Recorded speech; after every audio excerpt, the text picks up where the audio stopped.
Surgery का नाम आते ही मन में घबराहट हो जाती है, स्पेशली बात जब प्राइवेट पार्ट्स की हो, जैसे कि वेरिकोसिल की सर्जरी की, तो टेंशन होना तो लाजमी है। लेकिन अब टेंशन लेने की कोई ज़रूरत नहीं है। वेरिकोसिल के ट्रीटमेंट के लिए अब नया इलाज आ गया है जिसमें कोई सर्जरी की ज़रूरत नहीं होती है। ये non surgical minimal invasive technique है वेरिकोसिल एम्बोलाइजेशन। हमने हमारे पिछले वीडियोस में वेरिकोसिल क्या होता है, क्यों होता है और उसके ट्रीटमेंट ऑप्शंस के बारे में बात की थी।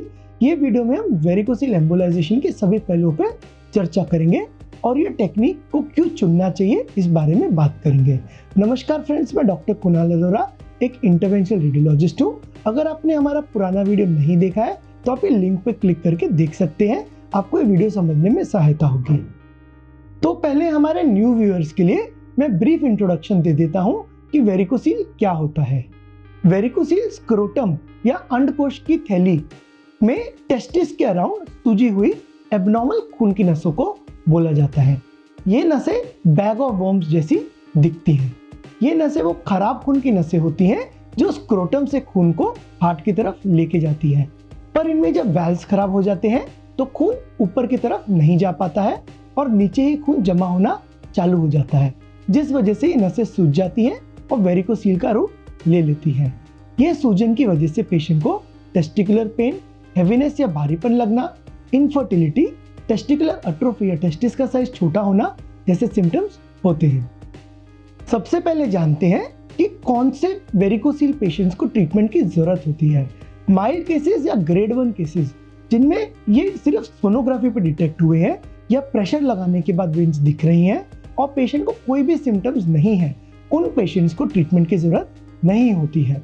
उनको scrotal support, lifestyle changes advice किए जाते हैं और उन्हें फॉलोअप पे देखा जाता है। पर अगर आपको वेरिकोसिल की वजह से टेस्टिकुलर पेन है जो कि डल, एकिंग या ड्रैगिंग टाइप ऑफ पेन है, और आपको वेरिकोसिल की वजह से अगर इनफर्टिलिटी है जिसमें आपके स्पर्म काउंट्स, मोटिलिटी और क्वालिटी पे असर पड़ रहा है, या फिर आपका टेस्टिस का साइज छोटा हो गया है, तो इन केसेस में आपको ट्रीटमेंट की जरूरत पड़ती है। इसके अलावा वो पेशेंट्स जिनको सर्जरी करने के बाद वेरिकोसिल वापस हुआ है या रिकरेंस हुआ है, या फिर वो पेशेंट्स जो सर्जरी नहीं करवाना चाहते, ये सब पेशेंट्स में वेरिकोसिल एम्बोलाइजेशन एक अच्छा विकल्प है। तो एम्बोलाइजेशन कैसे किया जाता है, अब इसे जानते हैं। एम्बोलाइजेशन टेक्निक में हम पहले आपकी थाई या ग्रॉइन रीजन में लोकल एनेस्थेटिक की मदद से वो भाग को सून कर देते हैं। फिर हम फीमोरल वेन में एक छोटी सी सुई डालते हैं और उसके बाद एक एंजियो शीट डालते हैं जो कि 2 से 2 mm जितनी होती है। इसके बाद कैथेटर और वायर की मदद से आपकी गोनाडल वेन्स में जाया जाता है जो टेस्टिस से खून को आपके हार्ट की तरफ लेके जाती है। गोनाडल वेन लेफ्ट साइड में किडनी की वेन में पहले जाकर मिलती है और राइट साइड में डायरेक्टली पेट की बड़ी खून की नली में ड्रेन करती है। तो अगर आपको लेफ्ट साइडेड वेरिकोसिल है तो हम पहले आपकी लेफ्ट रीनल वेन में जाएंगे और उसके बाद गोनाडल वेन में जाएंगे। पर अगर राइट साइडेड है तो हम डायरेक्टली पेट की नली से गोनाडल वेन में जाएंगे। इसके बाद हम वीनोग्राफी करके पोजीशन को कंफर्म करते हैं और उसके बाद एक छोटी ट्यूब या माइक्रो कैथेटर को लेके जाते हैं और अंदर तक आपके स्क्रोटम के ऊपर तक चले जाते हैं। उसके बाद हम वीनोग्राफी करते हैं और खून के प्रवाह को देखते हैं। क्योंकि वेरिकोसिल में खून का प्रवाह उल्टा हो जाता है तो हमें वो रिफ्लक्स मतलब खून उल्टी दिशा में जाता हुआ भी दिखता है। इसके बाद हम 2 प्रकार के एम्बोलिक एजेंट यूज करके ये वेन को बंद कर देते हैं। पहला कॉइल जो कि पतली सी वायर होती है, उसको हम इस वेन में डालते हैं। फिर उसके बाद लिक्विड एम्बोलिक एजेंट जिसको ग्लू बोला जाता है, उसको कॉइल के ऊपर से डालना शुरू करते हैं और पूरे वेन के कोर्स में उसको डाल देते हैं। ये पूरी तरह वेन बंद करने से रिकरेंस का चांस नहीं होता है। इसमें हमको कॉइल को ग्लू से पहले इसलिए डालना होता है क्योंकि लिक्विड एम्बोलिक एजेंट को हम आपके पेट में डाल रहे हैं, ना कि स्क्रोटम या टेस्टिस में, जिससे पोस्ट प्रोसीजर साइड इफेक्ट्स जैसे कि पेन, इन्फ्लेमेशन ना हो। इसके बाद आपकी बंद की गई वेन को विनोग्राफी करके देखा जाता है, और क्योंकि हम ये पूरा प्रोसीजर फ्लोरोस्कोपी या डीएसए की मदद से कर रहे हैं तो ना सिर्फ हम बड़ी एबनॉर्मल वेन्स को देख रहे हैं, बट अगर कोई वेरिएशंस है वेन की पोजीशन में और वो खराब है तो उसको भी देखकर हम सेम सिटिंग में बंद कर सकते हैं। इसके बाद पेशेंट की शीट निकालकर एक छोटी ड्रेसिंग की जाती है और उसको रूम में शिफ्ट कर दिया जाता है। ये पूरा प्रोसीजर 45 मिनट से लेकर 1 घंटे में किया जाता है, जिसमें कोई कट या टाका नहीं आता है। अब ये प्रोसीजर के बाद क्या क्या चीज़ों पे ध्यान रखना पड़ता है या पोस्ट ऑपरेटिव केयर के बारे में बात करेंगे। क्योंकि प्रोसीजर में हम गोनाडल वेन को बंद कर देते हैं, जिससे वो वेन का प्रेशर कम हो जाता है और फिर टेस्टिस की वेन सिकुड़ने लगती है। इमीडिएटली प्रोसीजर के बाद बंद हुई वेन्स का खून दूसरी नॉर्मल हेल्दी वेन्स में रीडायरेक्ट हो जाता है और आपका टेस्टिस का नॉर्मल सर्कुलेशन मेंटेन रहता है। पेशेंट्स को प्रोसीजर के बाद pain killer, anti inflammatory medicine और एंटीबायोटिक दी जाती है, जो कि 7 से 10 दिन तक लेनी होती है। इसके अलावा पेशेंट को स्क्रोटल सपोर्ट भी दिया जाता है। ये प्रोसीजर के बाद पेशेंट को सेम डे या नेक्स्ट डे डिस्चार्ज कर दिया जाता है। उसकी रिकवरी 2 या 3 दिन में हो जाती है।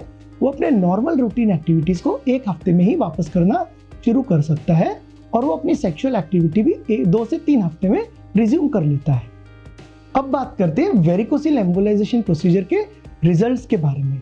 वेरिकोसिल एम्बोलाइजेशन प्रोसीजर का टेक्निकल सक्सेस रेट काफी हाई है, जो कि 95 to 100% है।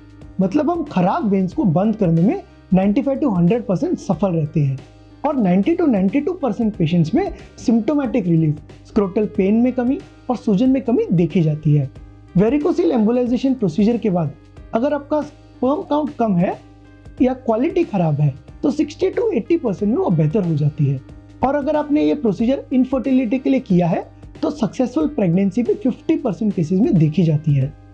जिन पेशेंट्स में टेस्टोस्टेरोन की कमी होती है और वेरिकोसिल एम्बोलाइजेशन प्रोसीजर करते हैं, उनमें 25% केसेस में टेस्टोस्टेरोन हार्मोन का लेवल भी बढ़ जाता है। वेरिकोसिल एम्बोलाइजेशन प्रोसीजर का कॉम्प्लिकेशन रेट सर्जरी की तुलना में काफी कम है, जो कि सिर्फ 3% है, और रिकरेंस रेट सर्जरी से कंपेरेबल है, जो कि 1.6 से 10% के बीच है। पेशेंट्स अक्सर ये पूछते हैं कि वेरिकोसिल एम्बोलाइजेशन क्या सेफ प्रोसीजर है या इसके क्या साइड इफेक्ट्स होते हैं। ये प्रोसीजर के माइनर साइड इफेक्ट्स जैसे पंक्चर साइट पे थोड़ा बहुत दर्द होना, स्वेलिंग होना, कमर में दर्द होना या नौजिया जैसे सिम्टम्स होते हैं। कुछ केसेस में माइल्ड स्क्रोटल डिस्कम्फर्ट होता है और ये सेल्फ लिमिटिंग होता है, जो कि 3 से 4 दिन में दवाई से ठीक हो जाता है। सर्जरी में होने वाले साइड इफेक्ट्स जैसे हाइड्रोसील या स्क्रोटम में पानी का भर जाना, इन्फेक्शन होना या फिर आर्टरी रिलेटेड कॉम्प्लिकेशंस ये प्रोसीजर में नहीं होते हैं। इसलिए एम्बोलाइजेशन प्रोसीजर काफी सेफ प्रोसीजर है। अंत में जानते हैं कि एम्बोलाइजेशन के क्या फायदे होते हैं। पहले तो ये प्रोसीजर में कोई कट या स्टिचेस आपके पेट में या ग्रोइन में नहीं लगते हैं, तो ये मिनिमली इन्वेजिव पिनहोल सर्जरी होती है। दूसरा, ये लोकल एनेस्थीसिया में किया जाता है, जिससे पेशेंट को सेम डे या नेक्स्ट डे डिस्चार्ज किया जाता है, जिससे आपका हॉस्पिटल स्टे एकदम कम रहता है। सिम्टम्स में रिलीफ पेशेंट को सर्जरी की तुलना में काफी जल्दी होती है। पेशेंट का रिकवरी 2 से 3 दिन में हो जाता है और वो अपने काम पे वापस 1 हफ्ते में वापस जा सकते हैं। कॉम्प्लिकेशन रेट ये प्रोसीजर का काफी कम रहता है और इसमें इन्फेक्शन, हाइड्रोसील, आर्टरियल इंजरी जैसे कॉम्प्लिकेशंस जो सर्जरी में देखे जाते हैं वो नहीं दिखते हैं। तो फ्रेंड्स, इस वीडियो में हमने वेरिकोसिल एम्बोलाइजेशन के बारे में डिटेल चर्चा की है। अगर आपको इस प्रक्रिया के बारे में कोई भी और जानकारी चाहिए तो आप अपने प्रश्न हमारे कमेंट बॉक्स में लिख सकते हैं। अगर आप वेरिकोसिल के लक्षण अनुभव कर रहे हैं तो आप सर्जरी करने से पहले जरूर एक इंटरवेंशनल रेडियोलॉजिस्ट से मिलें और ये ऑप्शन के बारे में डिस्कस करें। ये वीडियो देखने के लिए धन्यवाद और ऐसी ही वेन से जुड़ी अलग अलग बीमारियों को बिना सर्जरी इलाज के बारे में जानने के लिए आप हमारे चैनल को सब्सक्राइब करना ना भूलें। Thank you.